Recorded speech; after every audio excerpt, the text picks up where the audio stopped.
ಬಂಧುಗಳೇ ನಮಸ್ಕಾರ. ನಾವಿವತ್ತು ಕರ್ನಾಟಕ ರಾಷ್ಟ್ರ ಸಮಿತಿ ಪಕ್ಷದ ವತಿಯಿಂದ ಇನ್ನೇನು ನಿರ್ವಚನ ವಲಯ ಅಂದರೆ ಚುನಾವಣಾ ನಿಲಯ ಅಂತ, ಅದು ನಿರ್ವಚನ ಅಂದರೆ ಚುನಾವಣೆ ಅಂತ ಇಲ್ಲಿ ಹಿಂದಿನಲ್ಲಿ ಇದರಲ್ಲಿ ಹಾಕಿದ್ದಾರೆ. ಇದು ಸೆಂಟ್ರಲ್ ಎಲೆಕ್ಷನ್ ಕಮಿಷನ್ ಏನಿದೆ ರಾಷ್ಟ್ರದ ಏನು ಚುನಾವಣೆಗಳನ್ನು ಮಾಡೋದಕ್ಕೆ ಇಡೀ ದೇಶಾದ್ಯಂತ ಚುನಾವಣೆಗಳನ್ನು ಮಾಡೋದಕ್ಕೆ ಇರುವಂತಹ ಸ್ವಾಯತ್ತ ಸಂಸ್ಥೆ. ಅದರ ಮೇಲೆ ಯಾವುದೇ ರಾಜಕಾರಣಿಯ ಯಾವ ಪ್ರಧಾನಮಂತ್ರಿನೂ ಸೇರಿದಂತೆ ಯಾರ ಹತೋಟಿಯೂ ಇಲ್ಲ. ಅದು ನೇರವಾಗಿ ರಾಷ್ಟ್ರಪತಿಗಳಿಗೆ ರಿಪೋರ್ಟ್ ಮಾಡಿಕೊಳ್ಳುವಂತಹದ್ದು. ಎಲ್ಲ ರಾಜ್ಯಗಳ MLA, MLC ಮತ್ತು ದೇಶದ MP ಚುನಾವಣೆಗಳನ್ನು ನಡೆಸುವಂತಹ ಜವಾಬ್ದಾರಿ ಇದಕ್ಕಿರುತ್ತೆ. ಪ್ರತಿ ರಾಜ್ಯದಲ್ಲೂ ಆ ಕೇಂದ್ರ ಚುನಾವಣಾ ಆಯೋಗದವರು, ನಿಮಗೆ ಗೊತ್ತಿರೋ ಹಾಗೆ TN ಶೇಷನ್ ಅವರು ಮುಖ್ಯ ಚುನಾವಣಾ ಆಯುಕ್ತರಾಗಿದ್ರಲ್ವ, ಆ ಚುನಾವಣಾ ಆಯೋಗದ ಆ ರಾಜ್ಯದ ಪ್ರತಿನಿಧಿಯಾಗಿ, ಅದರಿಂದ ರಾಜ್ಯದ ಪ್ರತಿನಿಧಿಯಾಗಿ ಚೀಫ್ ಎಲೆಕ್ಟ್ರಲ್ ಆಫೀಸರ್ ಅಂತ ಇರ್ತಾರೆ, CEO. ಅವರು IAS ಆಫೀಸರ್ ಆಗಿರ್ತಾರೆ. ಚುನಾವಣಾ ಆಯೋಗಕ್ಕೆ ಕಮಿಷನರ್ಗಳಾಗಿ ನಮ್ಮ ರಾಜ್ಯದಲ್ಲೂ ಒಂದು ಸ್ಟೇಟ್ ಎಲೆಕ್ಷನ್ ಕಮಿಷನ್ ಇದೆ. ಅದಕ್ಕೆ ಯಾರಾದ್ರೂ ನಿವೃತ್ತರಾದಂತಹ IAS ಅಧಿಕಾರಿಗಳನ್ನ ಅಥವಾ ರಾಜ್ಯದ ಹಿರಿಯ ಅಧಿಕಾರಿಗಳನ್ನ ನೇಮಕ ಮಾಡ್ತಾರೆ, ಅಂದ್ರೆ ನಿವೃತ್ತರಾಗಿರುವಂತವ್ರನ್ನ. ಆದ್ರೆ ಇದಕ್ಕೆ ಏನು ಕೆಲಸ ಮಾಡ್ತಿರುವಂತಹ ಹಾಲಿ ಹಿರಿಯ IAS ಅಧಿಕಾರಿಯನ್ನ ಇದಕ್ಕೆ ಚೀಫ್ ಎಲೆಕ್ಟ್ರಲ್ ಆಫೀಸರ್ ಆಗಿ ನೇಮಕ ಮಾಡ್ತಾರೆ. ನಿಮಗೆಲ್ಲ ಗೊತ್ತಿದೆ, ಬಹುಶಃ 1.5 ತಿಂಗಳಲ್ಲಿ ಮಾರ್ಚ್ 15ರ ಒಳಗಡೆ ರಾಜ್ಯದಲ್ಲಿ ಚುನಾವಣೆ ಘೋಷಣೆ ಆಗುತ್ತೆ, ನೀತಿ ಸಂಹಿತೆ ಜಾರಿಗೆ ಬರುತ್ತೆ. ಆ ಸಂದರ್ಭದಲ್ಲಿ ನೀತಿ ಸಂಹಿತೆ ಜಾರಿಗೆ ಬಂದ ಮೇಲೆ ಈ ಕಳ್ಳರು, ಕದೀಮ್ರು, ಭ್ರಷ್ಟರು, ಲುಚ್ಚಾಗಳು, ಲಫಂಗ್ರು ಅಂತ ನಾವೇನೇನು ಹೇಳ್ತಾ ಇದೀವಿ ಇವತ್ತು, ಹಣ ಹೆಂಡ ಹಂಚಿ ಕುಕ್ಕರ್ ನಿಕ್ಕರ್ ಹಂಚುವಂತವ್ರು, ಆವತ್ತು ಲಿಕ್ಕರು ಕುಕ್ಕರು ನಿಕ್ಕರ್ ಹಂಚೋದಕ್ಕೆ ಅವರಿಗೆ ಕಾನೂನು ಬಾಹಿರ ಆಗುತ್ತೆ. ಆದ್ರೆ ಆವತ್ತು ಕಾನೂನು ಬಾಹಿರ ಆಗಿರೋದು ಇವತ್ತು ಯಾಕೆ ಕಾನೂನು ಬಾಹಿರ ಅಲ್ಲ? ಇತ್ತೀಚೆಗಂತೂ ಪತ್ರಿಕೆಗಳಲ್ಲಿ ಪ್ರತಿನಿತ್ಯ ಪುಟಗಟ್ಟಲೆ ವರದಿ ಬರ್ತಾ ಇದೆ. ಇವತ್ತು ಅಲ್ಲಿ ಆ ಭಾಗ್ಯ, ಇಲ್ಲಿ ಈ ಭಾಗ್ಯ, ಅಲ್ಲಿ ಅವನು ಒಬ್ಬ ಡಾಕ್ಟರ್, ಅವನು ನಾಲಾಯಕ್, ಅವ್ನು ಡಾಕ್ಟರ್ ಆಗಿರೋನು ಕುಕ್ಕರ್ ಸೆಟ್ಟು, ಬ್ರೇಕ್ಫಾಸ್ಟ್ ಸೆಟ್ಟು ಹಂಚ್ತಾ ಇದ್ದಾನೆ. ಹೀಗೆ ಒಬ್ಬೊಬ್ರು ಏನು ನಾವು 2,000 ಹಂಚಿದ್ರೆ ನಾವು 5,000 ಹಂಚ್ತೀವಿ ಅಂತ ಘಂಟಾಘೋಷವಾಗಿ ಹೇಳ್ತಾ ಇದ್ದಾರೆ. ಇದೆಲ್ಲ ಚುನಾವಣಾ ಆಯೋಗ ಗಮನಿಸಬೇಕು. ಚುನಾವಣಾ ಆಯೋಗ ಇರುವಂತಹದ್ದು ಕೇವಲ ಶಾಂತಿಯುತ ಮತದಾನ ಮಾಡಿಸೋದಕ್ಕಷ್ಟೇ ಅಲ್ಲ, ಅದು ಮುಕ್ತ ಮತ್ತು ನ್ಯಾಯಸಮ್ಮತ ಮತದಾನ, free and fair election conduct ಮಾಡೋದಕ್ಕೆ ಇರುವಂತಹದ್ದು. ಅದನ್ನ ಚುನಾವಣಾ ಆಯೋಗದ ಗಮನಕ್ಕೆ ತರಬೇಕು. ಚುನಾವಣಾ ನೀತಿ ಸಂಹಿತೆ ಜಾರಿ ಆದ ಮೇಲೆ ಮಾತ್ರ ಅದು ಕ್ರಿಮಿನಲ್ ಆಕ್ಟಿವಿಟಿ ಆಯ್ತು ಅಂದ್ರೆ, ಈಗ ಯಾಕೆ ಕ್ರಿಮಿನಲ್ ಆಕ್ಟಿವಿಟಿ ಅಲ್ಲ? ಯಾವ್ದಾದ್ರು ನಾವು ಕೊಲೆ, ಕಳ್ಳತನ, ದರೋಡೆ ಈ ತರದ ಕೃತ್ಯಗಳಿಗೆ ಈ ಅವಧಿಯಲ್ಲಿ ಮಾಡಿದ್ರೆ ಅದು ಕಳ್ಳತನ, ಈ ಅವಧಿಯಲ್ಲಿ ಮಾಡದೇ ಇದ್ರೆ ಕಳ್ಳತನ ಅಲ್ಲ ಅಂತ ಏನಾದ್ರು ನಾವು ಈಗ IPC ಸೆಕ್ಷನ್ ಅಲ್ಲಿ, CRPC ಸೆಕ್ಷನ್ ಅಲ್ಲಿ ನಮೂದು ಮಾಡಿದೀವ? ಇಲ್ಲ ಅಲ್ವಾ?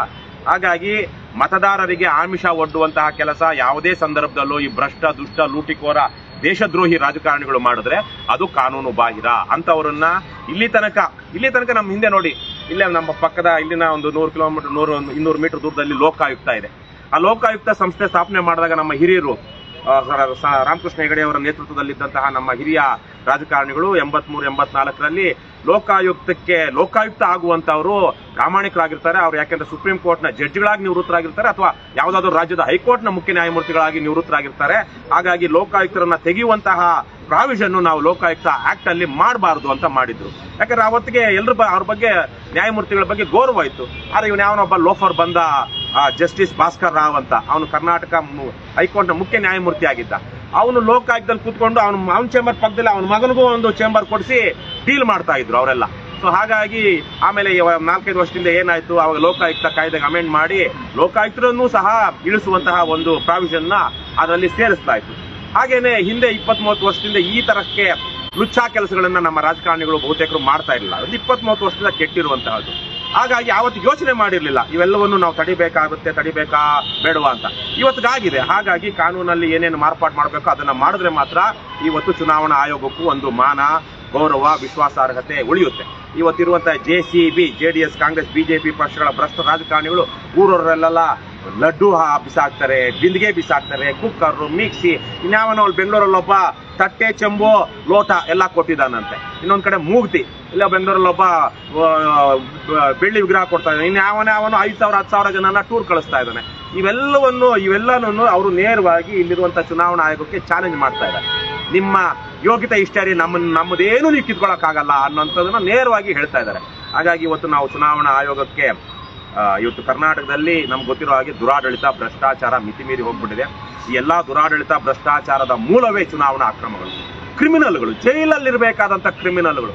ಇದೇ ನಮ್ಮ ರಾಜ್ಯದ ಲೋಕಾಯುಕ್ತ ಪೊಲೀಸರು, ಬೇರೆ ಬೇರೆ ಪೊಲೀಸರು ಜೈಲು ಕಳಿಸಿದ್ದಂತ ಕ್ರಿಮಿನಲ್ಗಳು ಇವತ್ತು ನಮ್ಮ ರಾಜ್ಯದಲ್ಲಿ ಶಾಸಕರಾಗಿ, ಮಂತ್ರಿಗಳಾಗಿ ಇದ್ದಾರೆ.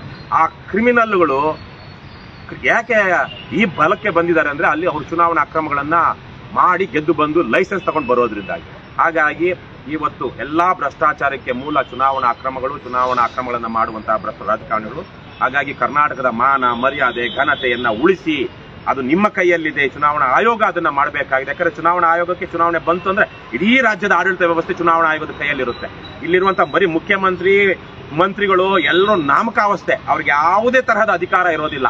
ಆವತ್ತು ಸುಮ್ಮನೆ ನಾಮಕಾವಸ್ಥೆಯಾಗಿ ಅವರು ಚುನಾವಣಾ ನೀತಿ ಸಂಹಿತೆ ಜಾರಿ ಬಂದ ಮೇಲೆ ಕೆಲಸ ಮಾಡಬೇಕು ಸುಮ್ಮನೆ ಅಷ್ಟೇ. ಯಾವುದೇ ನಿರ್ಧಾರಗಳು ತಗೊಳ್ಳೋ ಹಾಗಿಲ್ಲ, ಪಾಲಿಸಿ ಡಿಸಿಷನ್ಸ್ ಇಲ್ಲ, ಯಾವೂ ಇಲ್ಲ. ಹಾಗಾಗಿ ಚುನಾವಣಾ ಆಯೋಗ ನೇರ ಕಂಟ್ರೋಲ್ಗೆ ಬರುತ್ತೆ. ಆ ರೀತಿ ಇರುವಂತಹ ಚುನಾವಣಾ ಒಂದು ಏನಂತಾರೆ ಸರ್ವ ಸ್ವತಂತ್ರ ವ್ಯವಸ್ಥೆ ಅದು ಚುನಾವಣಾ ಆಯೋಗದ್ದು. ಅಂತಹ ಚುನಾವಣಾ ಆಯೋಗ ದಯವಿಟ್ಟು ನೀವು ಇದನ್ನ ಈಗಲೇ ಗಮನಿಸಿ. ಈ ಚುನಾವಣಾ ನಿಮ್ಮನ್ನ ಒಂದು ರೀತಿಯಲ್ಲಿ ಕಾಂಜಿ ಪಿಂಜಿಗಳ ತರ ನೋಡ್ತಾ ಇರುವಂತಹ ಈ JCB ಪಕ್ಷಗಳ ಭ್ರಷ್ಟ ರಾಜಕಾರಣಿಗಳನ್ನ ಈಗಲೇ ನೀವು ಯೂನಿಟ್ ಟು ರೇಂಜ್ ಅವರನ್ನ ನೀವು ಹತೋಟಿಗೆ ತರಿಸಬೇಕು. ನೀವು ಅವ್ರನ್ನ ಹತೋಟಿಗೆ ತೆಗೆದುಕೊಂಡು ಅವರ ಭ್ರಷ್ಟಾಚಾರವನ್ನ ನಿಲ್ಲಿಸಬೇಕು. ಅದನ್ನ ಹೇಳೋದಕ್ಕೆ ಇವತ್ತು ನಾವೊಂದು ಸಾಕಷ್ಟು ಮಾಧ್ಯಮಗಳಲ್ಲಿ ಬಂದಿರುವಂತಹ ನಾವೇನೇ ಖುದ್ದು ನಮಗೆ ಸಿಕ್ಕಿರುವಂತಹ ಫೋಟೋಗಳ ಆಧಾರದ ಮೇಲೆ ಅವೆಲ್ಲವನ್ನು ಚುನಾವಣಾ ಆಯೋಗದ ಗಮನಕ್ಕೆ ತರೋಣ ಅಂತ ಬಂದಿದ್ದೀವಿ.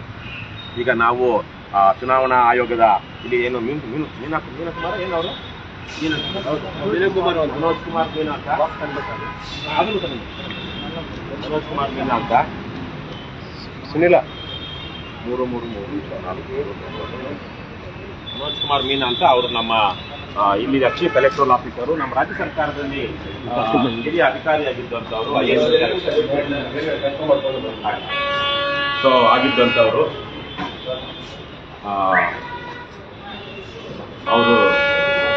ಅವರನ್ನ ಈಗ ಭೇಟಿ ಮಾಡೋಣ.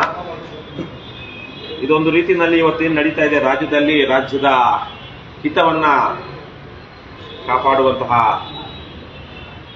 ರೀತಿ ಇಲ್ಲ. ದುಡ್ಡಿರುವಂತಹವರು, ಬಲಿಷ್ಠರು, ಬಲಾಢ್ಯರು, ಅಧಿಕಾರಸ್ಥರು ಏನ್ ಬೇಕಾದ್ರೂ ಮಾಡಬಹುದು. ಮಿಕ್ಕವರು ಏನಾದ್ರೂ ಮಾಡಿದ್ರೆ ಅವರಿಗೆ ಕೋರ್ಟು, ಕಚೇರಿ, ಪೊಲೀಸು ಈ ತರಕ್ಕೆಲ್ಲ ಇದೆ.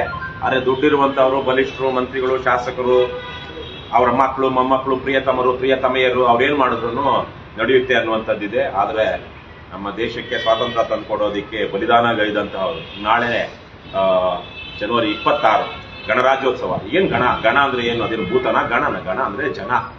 ಅದನ್ನ ಬಂಗಾಲಿನಲ್ಲಿ ಅಥವಾ ಸಂಸ್ಕೃತದಲ್ಲಿ ಗಣ ಅಂದ್ರೆ ಜನ. ಹಾಗಾಗಿ ಅದು ಜನರಾಜ್ಯೋತ್ಸವ, ಜನರ ರಾಜ್ಯ. ಇದು ಪ್ರಜಾರಾಜ್ಯೋತ್ಸವ, ಪ್ರಜಾಪ್ರಭುತ್ವ ಅಂತೀವಿ. ಅದನ್ನ ನಾವು ಜನಪ್ರಭುತ್ವ ಅಥವಾ ಜನಾಡಳಿತ ಅಂತ ಸುಲಭವಾಗಿ ಜನರಿಗೆ ಅರ್ಥ ಆಗುವಂತ ಭಾಷೆನಲ್ಲಿ ಹೇಳಿದ್ರೆ ಅದೊಂದಷ್ಟು ಜನಕ್ಕೆ ಇದು ಜನಾಡಳಿತ, ಪ್ರಜಾಪ್ರಭುತ್ವ ಅಥವಾ ಗಣರಾಜ್ಯ ಅನ್ನೋದಕ್ಕಿಂತ ಜನಾಡಳಿತ ಅಂದಾಗ ನಮ್ಮದೇ ಜನರದೇ ಆಡಳಿತ ಇರುವಂತಹ ವ್ಯವಸ್ಥೆ ಇದು ಅನ್ನೋದು ಬರುತ್ತೆ. ಹಾಗಾಗಿ ನಾಳೆ ಗಣರಾಜ್ಯೋತ್ಸವವನ್ನ ನಾವು ಆಚರಿಸ್ತಾ ಇದೀವಿ. ಅದೇ ಸಂದರ್ಭದಲ್ಲಿ ಸಂಗೊಳ್ಳಿ ರಾಯಣ್ಣನಂತಹ ಸ್ವಾತಂತ್ರ್ಯ ಹೋರಾಟಗಾರರ ಜನ್ಮದಿನವನ್ನು ಆಚರಿಸ್ತಾ ಇದ್ದೀವಿ. ಎಷ್ಟೆಲ್ಲ ಜನ ನಮ್ಮ ರಾಜ್ಯದಲ್ಲಿಯೇ ಮಹಾತ್ಮ ಗಾಂಧೀಜಿಯವರು 1942ರಲ್ಲಿ ಬ್ರಿಟಿಷರೇ ಭಾರತ ಬಿಟ್ಟು ತೊಲಗಿ ಕರೆ ಕೊಟ್ಟಾಗ ಇದೇ ರಾಜ್ಯದ ಶಿಕಾರಿಪುರ ತಾಲೂಕಿನ, ಶಿವಮೊಗ್ಗ ಜಿಲ್ಲೆಯ ಶಿಕಾರಿಪುರ ತಾಲೂಕಿನ ಈಸೂರು ಗ್ರಾಮದವರು. ಆವಾಗ ಅದು ಮೈಸೂರು ಆಡಳಿತಕ್ಕೆ ಸೇರಿತ್ತು, ಮೈಸೂರು ರಾಜರ ಆಡಳಿತಕ್ಕೆ. ಅವರು ಮೈಸೂರು ರಾಜರು ಬ್ರಿಟಿಷರ ಅಧೀನದಲ್ಲಿದ್ರು. ಹಾಗಾಗಿ ನಮ್ದು ಸ್ವತಂತ್ರ ಗ್ರಾಮ ಅಂತ ಘೋಷಣೆ ಮಾಡಿಕೊಂಡು, ಸ್ವತಂತ್ರ ಗ್ರಾಮ ಅಂತ ಘೋಷಣೆ ಮಾಡಿ ಅಲ್ಲೊಂದಷ್ಟು ಸರ್ಕಾರ, ಆವತ್ತಿನ ಮೈಸೂರು ಸರ್ಕಾರ ಅವ್ರ ಮೇಲೆ ದಾಳಿ ಮಾಡಿದಾಗ ಅಲ್ಲಿ ಅವರನ್ನ ಅಲ್ಲೊಂದಷ್ಟು ಗಲಾಟೆ ಆಯ್ತು. ಸುಮಾರು 11 ಜನರಿಗೆ ಗಲ್ಲಿಗೆ ಇದು ಮಾಡಿದ್ರು. ಅದ್ರಲ್ಲಿ 5 ಜನನ ಗಲ್ಲಿಗೆ ಏರಿಸಿದ್ರು. ಅವರೆಲ್ಲರ ತ್ಯಾಗ, ಶ್ರಮ, ಬಲಿದಾನದಿಂದ ಬಂದಿರುವಂತದ್ದು ಬನ್ನಿ ನಮ್ಮ ಇವರು ಎಲ್ಲ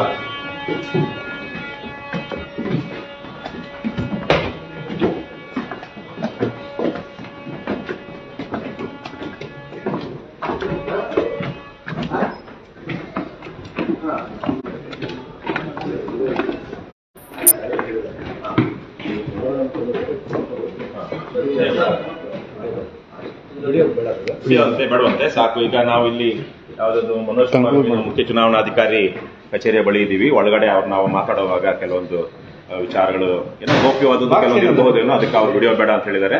ನಾವೀಗೇನು ಅಲ್ಲೇನು ಮಾಡ್ಕೊಳ್ಳೋಂಥದ್ದೇನು ಇಲ್ಲ. ಹಾಗಾಗಿ ಇಲ್ಲಿ ಇದು ಮಾಡಿ ಆಮೇಲೆ ಅವ್ರ ಜೊತೆ ಮಾತಾಡಾದ್ಮೇಲೆ ಬಂದು ನಾವು ಆಚೆ ಮಾಹಿತಿಯನ್ನ ಕೊಡ್ತೀವಿ. Thank you.